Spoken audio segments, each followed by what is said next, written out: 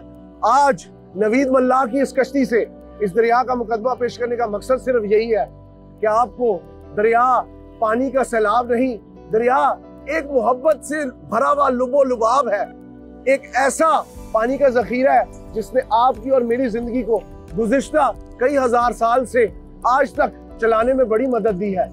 आगे चलते हैं और दरिया के कुछ और मनाजिर आपके रूबरू कराते हैं। हमारे साथ रहिए।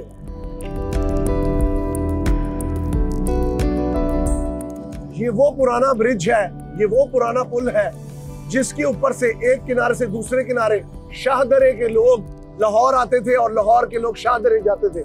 एक बात का इजाफा करता चलूं, शाहदरा इसको क्यों कहते हैं? जब बादशाह लाहौर एंटर होता था, लाहौर में दाखिल होता था, तो उसको कहते थे शाह का दरा, शाह के गुजरने की जगह, बादशाह के गुजरने की जगह।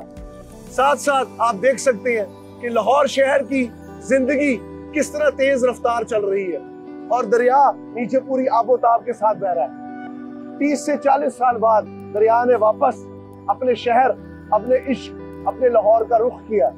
ये रुख शायद वक्त के साथ साथ बढ़ता जाए, लेकिन हमारी क्या तैयारी है?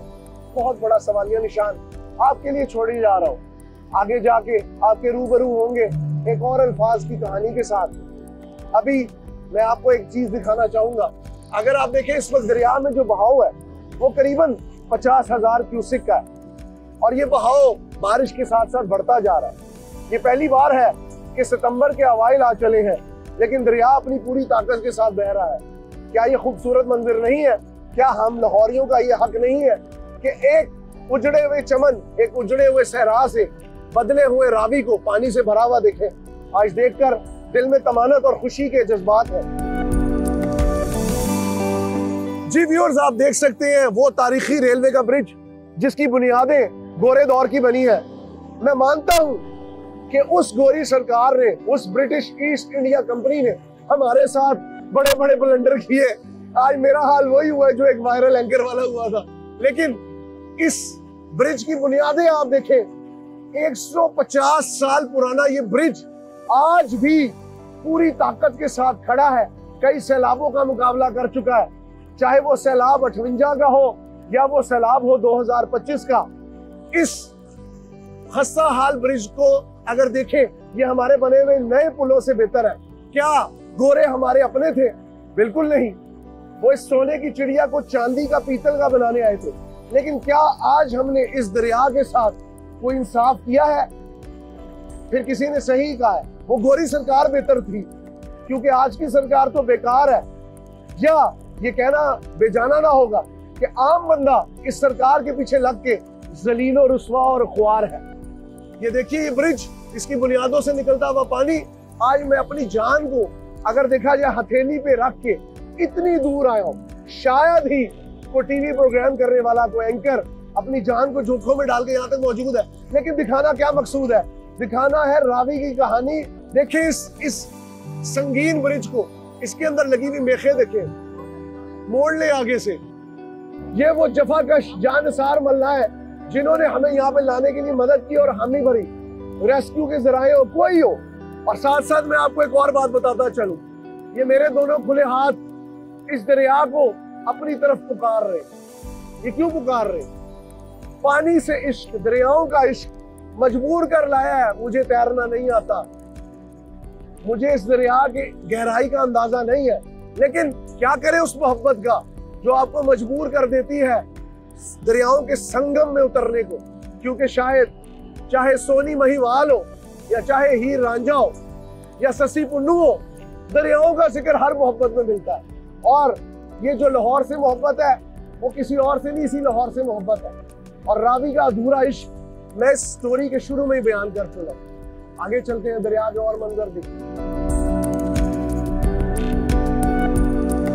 जमीन भाई, अस्सलाम वालेकुम। वालेकुम अस्सलाम। सितंबर के अंदर दरिया के संगम में इतना पानी देख के कैसा महसूस हो रहा है? पानी देख के तो बहुत अच्छा लग रहा है, लेकिन यहाँ जो तबाही है ना, उसका दिल अफसोस है। लेकिन पानी जो है ना, ये एक नेमत है। नेमत है, इन लोगों ने जहमत बना दिया, लेकिन है ये नेमत। ये दरिया देख कर दिल खुश होता है, दिल खुश होता है, दिल खुश होता है कि इत्मीनान मिलता है। अच्छा एक बात बताइए, आपने तो जिंदगी गुजारी है, जवानी जब आतिश जवान थे, जब जवानी जोरों पे थी, क्या कभी इस दरिया पे आकर किसी के बारे में सोचा है? कभी नहीं। जब जवान थे, यकीन करो, इतने पानी को कुछ समझते नहीं थे। अच्छा, अभी पानी उतना नहीं है, अभी पानी बिल्कुल 50,000 क्यूसेक है, बिल्कुल नॉर्मल है। 50,000 क्यूसेक है, तकरीबन इतना है, 50,000 क्यूसेक है। मेरे पस मंजर में कामरान मिर्जा की बारादरी है। कौन कामरान मिर्जा? वो कामरान मिर्जा जो मुगल सल्तनत का एक अहम सतून था। वो कामरान मिर्जा जो दौरे जहांगीरी में कहते हैं, तो उसके जहांगीरी में उसका तज़किरा भी मिलता है। लेकिन इस बारादरी का क्या ताल्लुक है? ये बारादरी यहाँ पे मौजूद नहीं थी। ये बारादरी तो शादरे का हिस्सा थी, जब दरिया शहर का हिस्सा था। फिर 1948 में या 1950 में एक बहुत ही बड़ा बंद बांधा गया, जिससे वहां का बुढ़ा दरिया आज खामोश हो गया। और ये बारादरी आज दरिया के संगम पे नहीं, दरिया के किनारे पर एक टापू की सूरत में मौजूद है। यहाँ पे लोगों का आना जाना जरूर है, लेकिन ये कम से कम एक, मैं इसे सयाती मकाम नहीं कहता, ये बिल्कुल एक खामोश और वीरान हवेली की सूरत में मौजूद है। हमारी हुकूमतों के क्या कहने कि कभी अपने विरसे पे तवज्जो ही नहीं दी, और जिन्होंने रावी पे तवज्जो नहीं दी, उन्होंने इस बारादरी पे क्या तवज्जो दी? वो एक बड़ा खूबसूरत गाना था, और ये पानी का जोर बहुत जोर से आना था कि बहारों फूल बरसाओ मेरा महबूब आया है। लेकिन ये जो महबूब है, ये बड़ी जोर से आया है। इसने वो तो अल्लाह अकबर, अल्लाह अकबर। और ये क्या हुआ है भाई? ये क्या हुआ है? पत्थर है, टूट तो नहीं गई? नाजरीन, अपनी सहाफती जिम्मेदारियों को अदा करते हुए मुझे लगता है हमारी कश्ती में कोई पत्थर टकराया है। ठीक है, और मेरे दिल में बड़ी जोर से खौफ आया है, गाना बेतरतीब हो चला है। कोशिश सिर्फ ये थी कि आज आपको रावी का मुकदमा कुछ मुख्तलिफ अंदाज में पेश करें। और ये मुख्तलिफ अंदाज हमने क्यों अपनाया कि रोज रोज अगर आपको सड़क पे खड़े ही होके दरिया का मुकदमा दिखाया तो ये दरिया के साथ ज्यादती है। दरिया के संगम में बैठकर अपने दिल को हौसला देकर और अपनी जिंदगी को दांव पे लगाकर आप तक दरिया का मुकदमा पहुंचाया है। उम्मीद है आपको आज का शो पसंद आया होगा। अपने कीमती फीडबैक से हमें जरूर आगाह करिएगा। प्रोग्राम आवाम की आवाज के साथ अपने होस्ट हमजा साजिद राना को दरियाए रावी के संगम के दरमियान से इजाजत दीजिए। अल्लाह हाफिज़।